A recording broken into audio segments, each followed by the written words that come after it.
Astăzi vom reacționa împreună la cele mai creepy apariții de la televizor. Sper că sunteți pregătiți, băieți și fete, deoarece astăzi vom face un clip pe bune horror, pentru că vom reacționa la 4 most disturbing TV hijackings in history. Ce înseamnă chestia asta, băieți și fete? Înseamnă că vom reacționa la 4 hijack-uri de la televizor. Ce înseamnă chestia asta? Un hijack este în momentul în care, gen, la televizor, fraților, se întâmplă ceva normal, cum ar fi este un film, un meci de fotbal, ceva știri, și la un moment dat cineva hackuiește canalul ăla de televizor, da? Deci orice ar fi acolo, hackuiește, se oprește transmisiunea și poate să pună un mesaj, poate să pună, nu știu, vă omor pe toți sau ceva de genul chestii de astea, sau poate să facă ceva amuzant, însă astăzi vom reacționa la cele mai creepy lucruri pe care le-au făcut oamenii în cazul acesta. Acum, sincer să vă zic, nu știu dacă se mai poate face chestia asta, adică bănuiesc că televiziunile au niște măsuri de siguranță, însă înainte nu era și oamenii au reușit să hackuiască anumite televiziuni și să pună chestii ciudate la televizor. Hai să vedem ce au pus, băieți și fete. Let's go. Deci uitați-vă cum e meciul și la un moment dat se oprește totul, gen așa deodată. Perhaps the most popular TV hijacking is the Max Headroom incident. Ok, prima, fraților, se numește Max Headroom Incident. Nu știu care e chestia asta, o fi că ăștia din America știu că asta s-a întâmplat în general la televiziuni americane, It's likely you've seen it before. A man dressed in a suit, sunglasses, and most notably a Max Headroom mask. Max Headroom was a fictional character advertised as the first computer-generated TV presenter. He first appeared in his own movie before the character. Ok, deci că Max Headroom era un personaj ficțional, era un personaj dintr-un film care într-un fel era un robot care prezenta știrile. Popular back in the mid-80s, it's like undeva în anii 80 era popular filmul cu ăsta. Most everyone instantly recognized the mask when on November 22nd, 1987. Și pe 22 noiembrie 1987 era ceva meci de fotbal, nu, era un meci de sport și s-a oprit meciul de sport și a apărut chestia asta, fraților, o mască cu ăla și un om care dansa cu masca lui ăla. This being what appeared on the screens of thousands. Uitați-vă. Deci uite, e un ăsta de rugby parcă, nu? Sau fotbal american, nu știu. Și uite, s-a oprit totul. S-a oprit totul și a apărut asta, bro. Oh my god, vă dați seama, un copil mic se uita la televizor și a văzut asta. Săracul de la are traume.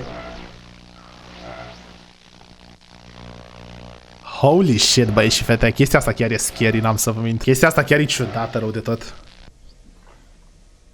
The hijacking lasted a total of 17 seconds. 17 secunde a ținut. Were able to regain control of the broadcast tower by switching to a backup frequency. Ok, deci că inginerii, oamenii care țineau postul de televiziune au reușit să scoată pe asta de pe firă. At the time, not even they knew what had happened. Well, if you're wondering what's happened. Ok, asta vorbește despre incident.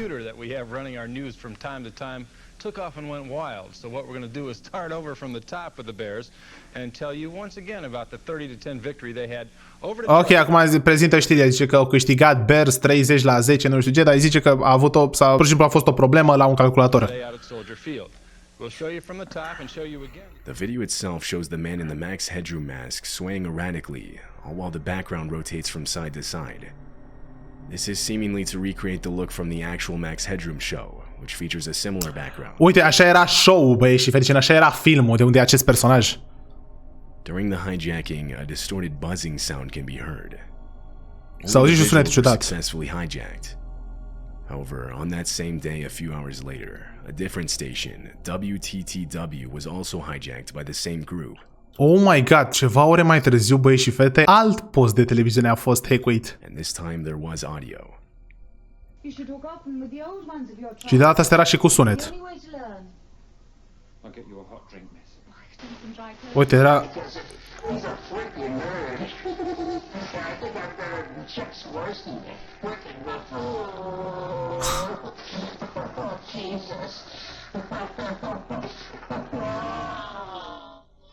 Oh my god, zice că e mai bun decât Sharks Rescue, abar am cine e ăla. Uite ce și vorbește. Data trecută n-am putut să vorbească. Prinde valul, bă.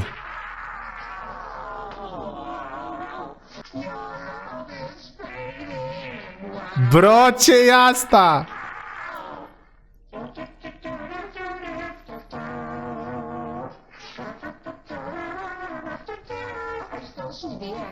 Încă văd X-ul.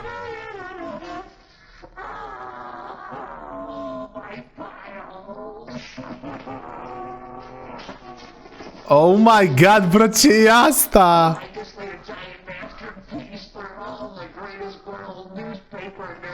ci că am făcut o capodoperă pentru ziare. O să vină să mă ia. Ok, deci că ăsta a durat 90 de secunde, al doilea incident. This is because no engineers were on duty at the time, meaning no one was there to quickly switch to a backup frequency. The motive behind the interruption is unknown, as there isn't really ever one clearly established, even with audio. Nu se știe de ce s-a întâmplat chestia asta, probabil doar au vrut să troleze. The man was simply rambling on, saying any nonsense sentence that came to mind. However, others think differently. Sunt mai bun decât Chuck Zwisky, nu știu cine e ăsta. The man mentions Chuck Swirsky, who was a TV reporter employed by WGN. At one point, the man also begins humming the tune to Clutch Cargo, a cartoon that aired on WGN. He followed this with I Still See the Axe. This is possibly a reference to the last episode of Clutch Cargo aired on WGN, titled Big Axe. Ok, băi, și fete, deci ăsta făcea glume în legătură cu postul ăla de televiziune. Chuck, ăla, Swirsky, ăla de care a vorbit, era un reporter de la televiziunea asta pe care a hackuit-o și a zis încă văd X-ul, care este o referință la ceva desen animat care a fost pe postul ăsta de televiziune. E ca și cum eu aș hackui Pro TV și a zice sunt mai bun ca Andreesca, și v-a spus.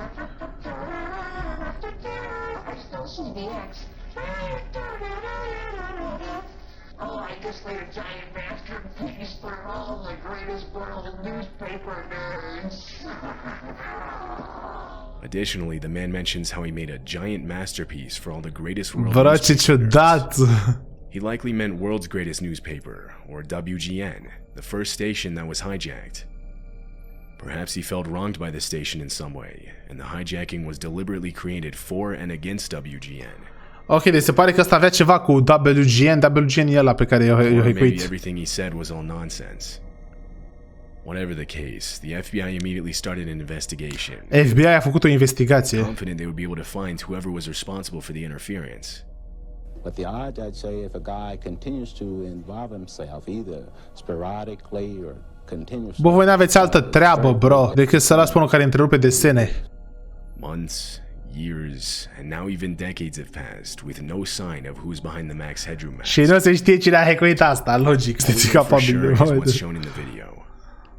At least 3 people were involved. One under the mask, one behind the camera, which can be proven from a slight shift in the camera's angle at one point. Ok, deci că 3 oameni au fost implicați. Băiatul cu mască, se vede că în spatele camerei era cineva și mai a apărut o fată. Uite, sau nu e o fată, nu știu. Also known is that the video was not recorded live. Rather, it was pre-recorded. Ci că se știe că ăsta nu a fost live, gen, nu era live, era, cum îi spune, înregistrat de dinainte. This is proven with the visible cut in the video. To this day, it remains unknown who hijacked the 2 TV stations. Nu se știe cine a făcut asta. Ce ciudat, bro. Ok, să vedem următoarea. Chiar foarte ciudat. On August 19, 1987, during the 4 p.m. edition of KNBC's 1987-19. David Horowitz was interrupted by an unidentified man walking into the studio. The man appears in frame armed and hands David a set of papers. He instructs him to read them. Oh my god. Oh my god, băi și fete, ăsta era reporter, a intrat unul, era armat, America, da? Nu mai vorbim. Deci era armat, ăsta are o armă, vedeți că acolo e blurat, nu se vadă arma. A intrat și face, hopa, ia de aici foaia asta și citește. Bro, v-am zis, fraților, să nu mergeți în America. Ia, ce zis? Uitați-vă, bro, what? Cine intră ăsta la tine în platou? Eu sunt eu live pe YouTube, intră unul, Marius. Hai, citește de pe foaie. What?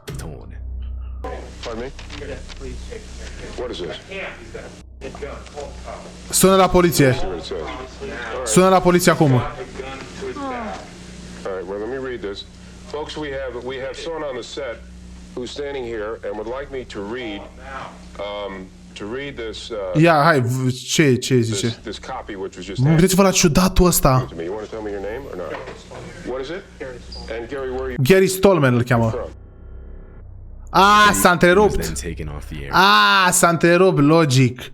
Bro, dar chiar sunt curios ce a vrut să citească ăla.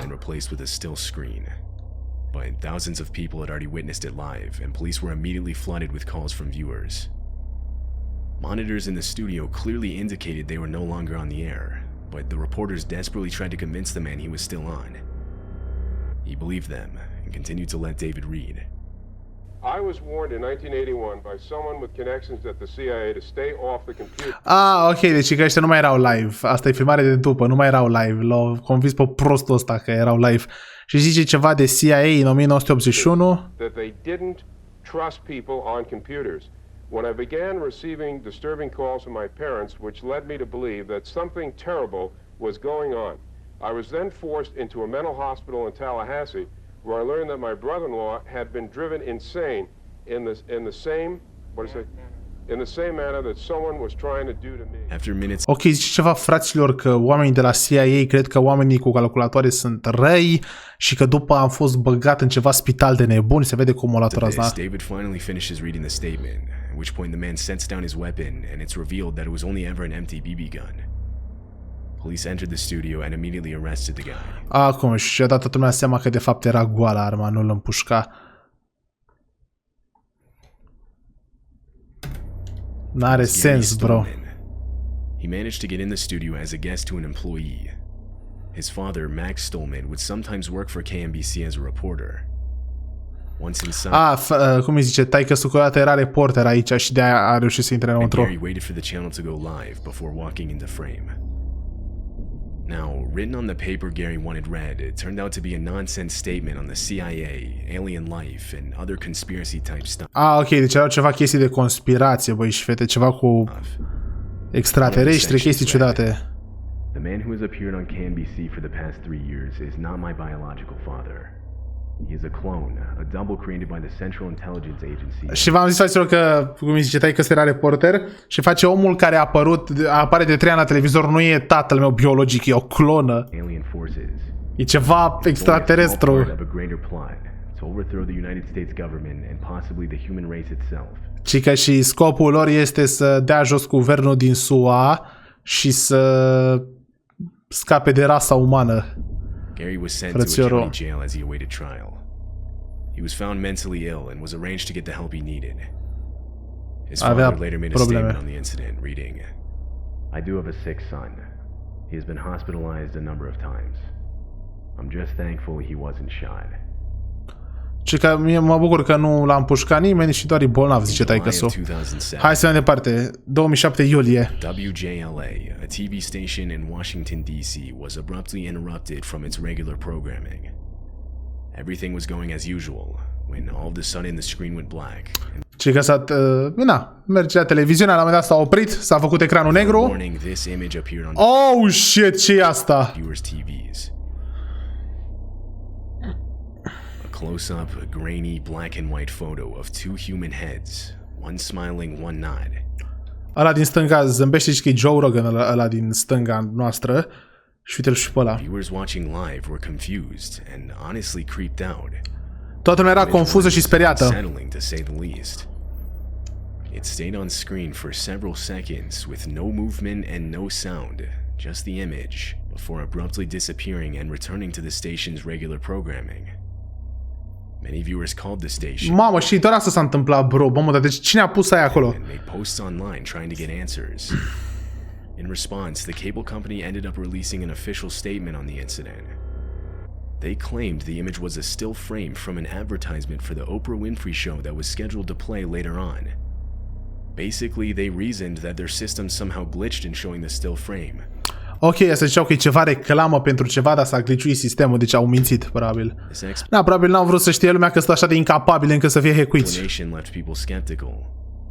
Many searched but found no Oprah Winfrey advertisement showing anything resembling the still frame. Ok, ciudat, băi, și vezi că au mințit. Bă, probabil nu voiau să pară niște incapabili. The explanation was a cover-up for a successful hijacking of the station. Da. Although, if this is the case, whoever's responsible for it is not identified.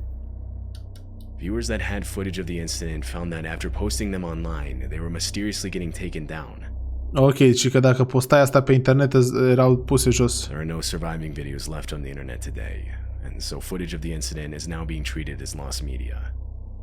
The only remaining evidence is this picture of the still frame. Și că era o filmare, băi și fete, era o filmare în care ăla zâmbea și ăsta, dar nu mai există filmarea, e doar pozele, sunt doar pozele. Și hai să vedem ultima. It's January 3rd, 2007. 2007, 3 ianuarie. Australian broadcast channel Channel 7 is broadcasting Canalul 7 din Australia. an episode of the Canadian television documentary Mayday. At one point during the E ceva documentar Mayday. documentary, the audio suddenly cuts out and is eerily replaced with constant looping of a man yelling the words, "Jesus Christ, help us all, Lord." Ok, și cum îi zice, deodată se oprește tot și se aude un bărbat care zice Iisus Hristos, ajută-ne pe toți, Doamne. The visuals remain unchanged. It was only the audio that was affected. One viewer witnessing this pulled out his camera and began recording the Uite, asta a stream. început să filmeze când a auzit aia.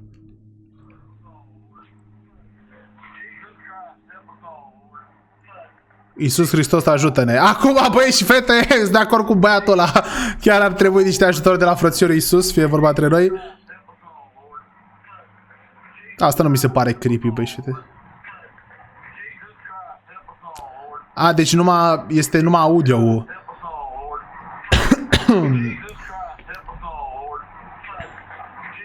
This would go on for over 5 minutes before 5 minute, mamă, de-aia sunt returning back to capabili. the documentary's original sound. The viewer wrote, "I was channel surfing and heard this weird sound being repeated. It caught my attention as it was very odd, a bit creepy. I thought it was some kind of subliminal message or that someone Ceva mesaj subliminal. Da, frățiorul, mesajul subliminal, da. I tried ringing the station for several minutes, but they hadn't picked up. After gathering enough attention, a spokesperson for the network would make a statement. He denied the transmission being a prank or security breach, and actually claimed that the repeated line was a part of the original broadcast. He further stated that the audio actually said, "Jesus Christ, one of the Nazarenes."